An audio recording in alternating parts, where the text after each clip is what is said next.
A defensive tackle is typically the strongest player on defense, but it isn't time in the weight room or spin at practice that makes Vincent Taylor the strongest on the field. It's the storm that he survived. Growing up in New Orleans, it was great. Me and my brother kind of had it all, whatever we wanted, own bedroom. He had his stuff, I had my things. Hurricane Katrina hit Yes, when you were 10. 10 years old, yes. What was that like? At the time when you're young, your parents just try to keep you calm, make it seem like everything is normal. But when you see your mom crying, you kind of know like this is not normal. Me and my brother and my dad and my uncle kind of went walking on Bourbon Street.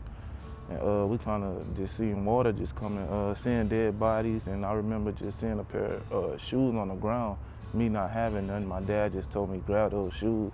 When I reached to grab it, I remember me being 10 at the time, I remember an officer just pointing an AK-47 in my face, saying, what are you doing?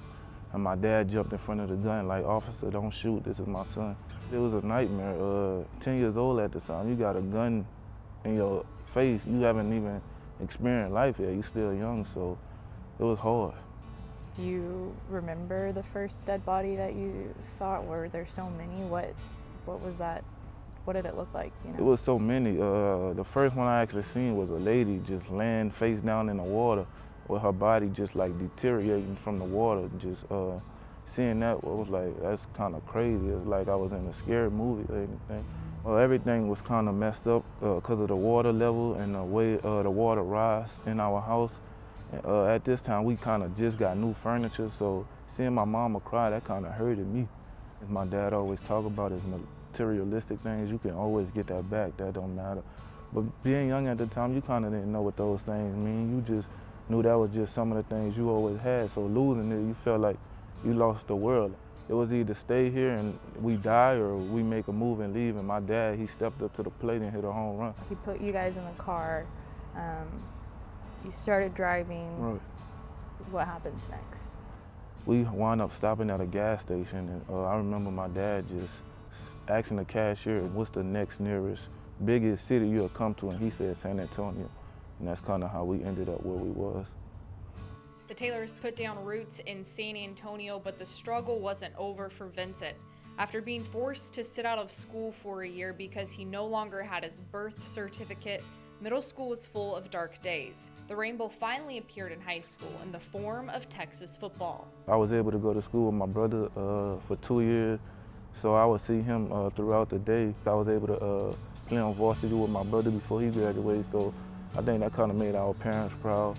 Seeing that and seeing how big football was in Texas, it kind of rejoiced me a little bit. My first varsity game, I got to play on ESPN. You went out and made a name for yourself that game.